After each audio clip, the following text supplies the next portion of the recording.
वालेकुम दोस्तों, आज हम लेके आए हैं अर्तुगरुल गाजी ड्रामा सीजन 3 एपिसोड 2। अर्तुगरुल साहब कहते हैं उम्मीद है सब ठीक हो। क्या जानदार साहब यहीं हैं?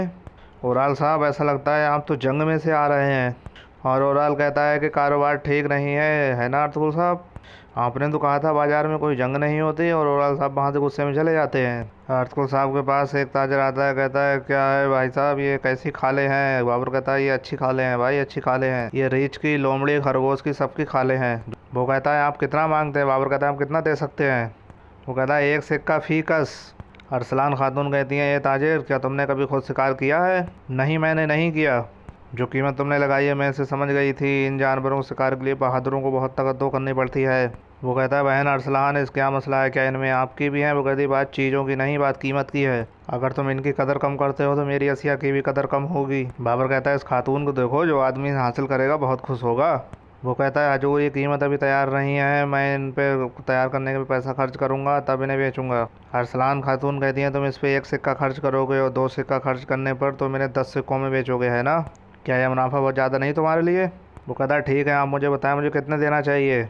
अरसलान खातून कहती हैं 4 सिक्के फ़ी खाल। वो कहता है 4 सिक्के बहुत ज़्यादा है, कि आप उन्हें खाली हाथ भेजना चाहती हैं? वो कहती हैं 4 सिक्के, एक इसकी तैयारी भी लगेगा, 5 अभी 10 में बेचेंगे, आपको 5 का मुनाफा होगा। अपने रास्ते जाओ, इन लोगों ने बहुत दूर जाना है। ताजिर कहता है या अल्लाह मुकद्दर, देखो अगर मुझे इनकी ज़रूरत ना होती तो भी इतनी बेशकीमत ना होती। ठीक है, मैं इनको ख़रीदूँगा। और वो 4 सिक्के फ़ी खाल में उन्हें ख़रीद लेता है। अर्तुगरुल साहब कहते हैं अरसलान खातून काश आप पहले आ जाती तो हम इतना वक्त बर्बाद ना करते, आपका शुक्रिया। वो कहती हैं मैंने सुना है हुजूर काई ख़वातीन बहुत काबिल हैं, अगर उनकी बनाई हुई कालीनें आप यहाँ लेके आ सकें तो आप और भी मुनाफा कमा सकते हैं। वो कहते हैं अरसलान खातून हम सालों से खुशकसाली का शिकार हैं, हमारे पास बहुत 2-4 बची हुई कालीनें हैं। वो कहती हैं कि बेंतीनियस बहुत जल्द यहाँ होंगे, तुर्क कबाइल हाथ के काम के माहिर हैं, बहुत जल्दी यहाँ पर जेनेबिया और बेंतीनिया के ताजिर आने वाले हैं, अगर आप ले आएँ तो बहुत अच्छी कीमत मिल सकती है। इधर गुलाम फरोश गुलामों को फ़रोज़ करता है और ओराल अपने बाबा का गुस्सा उतारने के लिए गुलाम फरोशों को ख़रीदता है और उन्हें मार देता है तीर से। और वो फिर गुलाम को 5 सिक्कों में ख़रीदता है, उससे कहता है भागो, अगर तुम मेरे निशाने से बच गए तो तुम्हें मैं आज़ाद कर दूंगा। और अरसलान खातून उन्हें रोकने की कोशिश करती हैं तो वो उनको भी थप्पड़ मार के हटा देते हैं। वो कहते हैं भाग, और वो गुलाम भागता है। ओराल साहब उस पर निशाना लगाते हैं, लेकिन अर्तुगरुल साहब बीच में आके उनके तीर को अपने खंजर से 2 टुकड़े कर देते हैं और उसको बचा लेते हैं। इतने में अर्तुगरुल साहब कहते हैं इसने तुम्हें कितने सिक्कों में ख़रीदा? वो कहते हैं 5 सिक्के सोने। वो कहते हैं मेरे साथ आओ, मैं इसे तुम्हारी कीमत देके तुम्हें आज़ाद कर दूंगा। वो कहते हैं हुजूर मैं उनके पास नहीं जा सकता, वो आदमी मुझे मार देगा। अर्तुगरुल साहब कहते हैं तुम मेरे साथ आओ, किसी की हिम्मत नहीं तुम्हें हाथ लगाए। वो कहते हैं कि इस गुलाम के 5 सिक्के उस गुलाम फरोश को दे दो। ओराल साहब कहते हैं ये गुलाम मेरा है, मैं इसे पहले ही खरीद चुका हूँ, अब मुझे 10 सिक्के चाहिए। अर्तुगरुल साहब कहते हैं दे दो 10 सिक्के इसको। और इधर गुफा में सैमून उस सुराग रसा को तसद्दुद करता है, कहता है ये खत नकली है, और भी क्या उस पर कुछ है? वो कहता नहीं इसमें और कुछ नहीं, और उसको मारता है, बता बता तेरे पास क्या जासूसी है? और वो उस पर बहुत ही तसद्दुद करते हैं, लेकिन वो जासूस नहीं बोलता। और वो कहता है बाज़ार में चौकन्ना रहो, जो आदमी अपने खबरी के इंतज़ार में है वो उसके लिए ज़रूर आएगा। इतने में एक खबर देता है सैमून को बाज़ार में कुछ हुआ है, आप अगर आएँ तो बेहतर होगा। और आल कहता है कि लगता है आपने खाले बेच दी। इधर आ जाता है, अर्तुगरुल साहब से कहता है 1 बूढ़े गुलाम की कीमत 10 सोने के सिक्के ज़्यादा नहीं है? मैं आप जैसे शख्स के रात रात का खाना खाना चाहता हूँ जो आप इतना सखी है। मुझे यकीन है कि आप सराय के बाज़ार के मालिक के साथ दावत खाने से इनकार नहीं करेंगे अर्तुगरुल साहब। उस्ताद सीमोन, मैं आपकी दावत अपने सिपाही समेत कबूल करूँगा। मुझे बहुत खुशी हुई अर्तुगरुल साहब, चलें।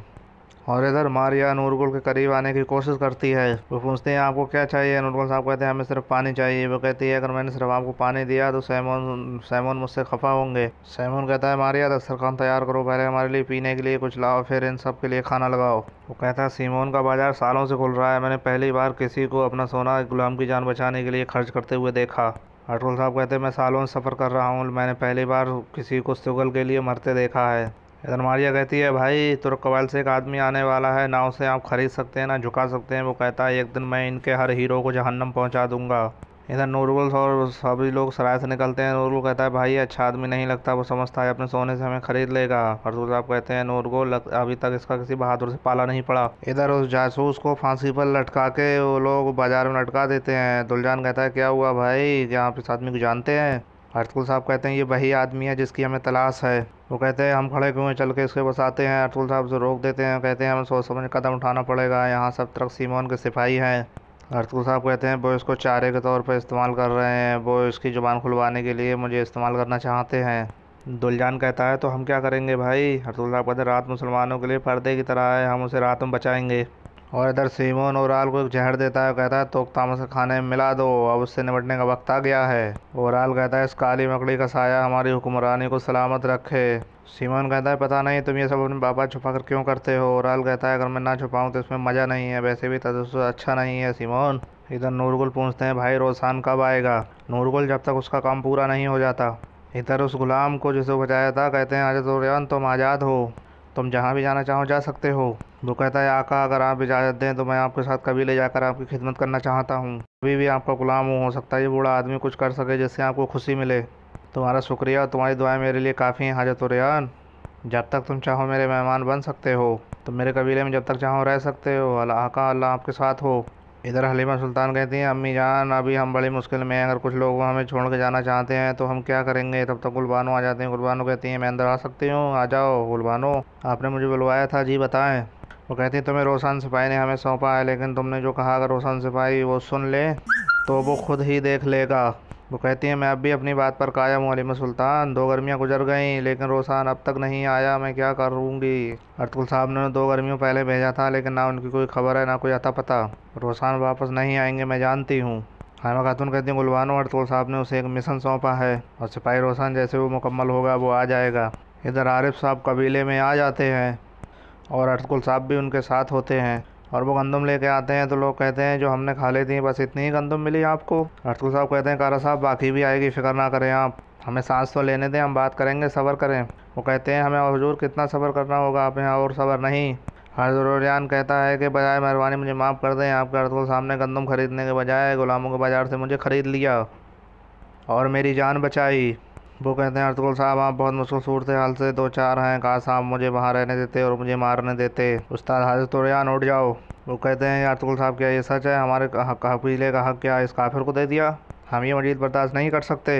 इस जंग और फतह के रास्ते में हमारी अफसोसनाक हालत को देखें और आप अभी भी सब्र की बात कर रहे हैं। वो कहते हैं हम जानना चाहते हैं कि हमें करना क्या है, आज रात जिरगा बुलाना चाहते हैं हम। अर्तुगरुल साहब कहते हैं कि रिज़्क़ देने वाले अल्लाह की याद नहीं, हज़रत रेहान एक अल्लाह के गैर मुतवरता मखलूक है। इधर हाइमा खातून अर्तुगरुल साहब से पूछते हैं हम कि तुम क्या कर रहे हो। वो कहते हैं मैं जरगे के ख़िलाफ़ नहीं हूँ लेकिन इस वजह से खिलाफ हूँ जिस वजह के ख़िलाफ़ सरदार जरगा बुला रहे हैं, इतने छोटे से मसले के लिए दूसरे लोगों को परेशान कर रहे हैं। हाइमा खातून कहती हैं तुम ये जरगे में भी कह सकते हो, ये सरदार को जेब देता है। कहते हैं मैं कबीले का सरदार हूँ, मैं ही फैसला करूँगा जिरगा कब बुलाना है। इधर चाबदार के सरदार ओराल अपने कबीले आ जाते हैं और वो कहते हैं ख़वातीन दावत का इंतजाम करो, आज रात के खाने पर हमारे कुछ मेहमान आने वाले हैं, उसके मुताबिक तैयारी कर लो, मुझे सब कुछ ठीक ठीक चाहिए। जी हुजूर। इधर ओराल की बीवी कहती है हुजूर की आपको टांग को क्या हुआ, रुके मुझे आपकी टांग को देखने दें। वो कहती हैं कि गुस्से में फैसला किया हुआ ठीक नहीं होता, जब हर एक की नज़र आप पर हो तो आपको एक साकम पानी की तरह रहना चाहिए, जब दोबारा वक्त आया तो आप बहना शुरू हो जाएंगे। वो कहते हैं सारी सूरत हाल को बाबा को पता चल गया है, बहुत बुरा हुआ। वो कहती है बाबा को कौन बता सकता है। ओराल कहते हैं कि इस मामले में लाजिम तोख्तामस मुलब्बस है और वो उसको जहर देते हैं, कहते हैं ये उसके खाने में मिला दो, आज रात हम तोख्तामस को उसकी कब्र में पहुंचा देंगे। ठीक है ऐसा ही होगा हुजूर। इधर वो जहर अपनी कनीज को दे देती है और उसके खाने में मिला देती है। सभी लोग खाने पे आकर बैठते हैं। इधर चादर सरदार पूछते हैं ओराल साहब हमारे लिए पास कितनी कालीनें बाकी हैं। वो कहता है ये 20 के लिए काफ़ी है।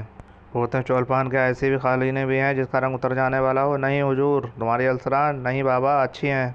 और इधर सरदारान से अर्तुगरुल साहब बात करते हैं कि इस बार तमाम दुश्मन हम पर फौरी हमला करेंगे, इसलिए हमें एक फ़ौरन अच्छा किला बनाना चाहिए। अब्दुर्रहमान कहता है भाई हालात ख़राब हो रहे हैं, अब उनमें बर्दाश्त करने की ताकत नहीं रही।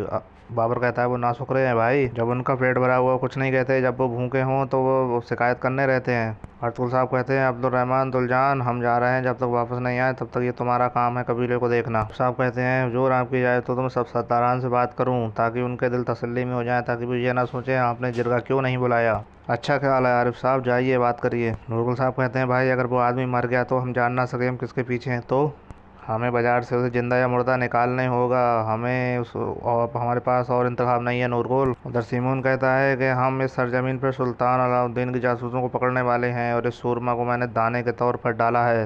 वो कहता है उस्ताद सिमोन क्या वो हमारे जाल में फंस जाएगा। फिलिप वो ज़रूर आएंगे, वो ज़रूर फंसेंगे। हलीमा खातून आती हैं कि अर्तुगरुल साहब आपके पास थोड़ा वक्त होगा। हाँ हलीमा अगर आपकी इजाज़त हो तो मुझे कुछ बातें करनी है। कहिए हलीमा खातून मैं सुन रहा हूँ। वो कहती हैं हुजूर मुझे माफ़ कर दें, मैं भी और दूसरे लोगों की तरह आपके साथ पेश आई, जब औरतों ने बातें की तो मैं गुस्से में आ गई थी, इसलिए मैंने ऐसे कह दिया। अर्तुगरुल साहब कहते हैं कि इन ज़मीनों में अगर हमने जद्दोजहद नहीं की तो आगे आ गए, लेकिन अगर हम हज़रत इब्राहीम अलैहिस्सलाम की तरह इस आग से पनाह मांगेंगे तो हमारे लिए फूल बन जाएंगी। जो करना है वो अल्लाह पे यकीन मुहक्कम है। और इधर धीरे धीरे तोक तामस उस जहर से पागल होने लगता है।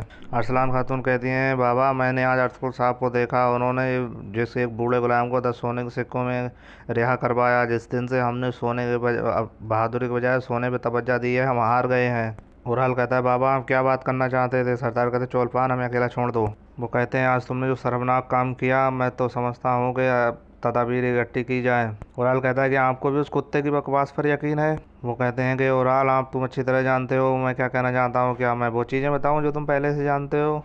इसी दौरान तोकतामस साहब जोर से चीखने लगते हैं और तोकतामस जहर के असर से पूरी तरह से पागल होने लगता है और वो चाकू निकाल कर चाबदार के सरदार पर हमला कर देता है। और फिर उसी मौके का फ़ायदा उठाकर तोकतामस को वो लोग कत्ल कर देते हैं।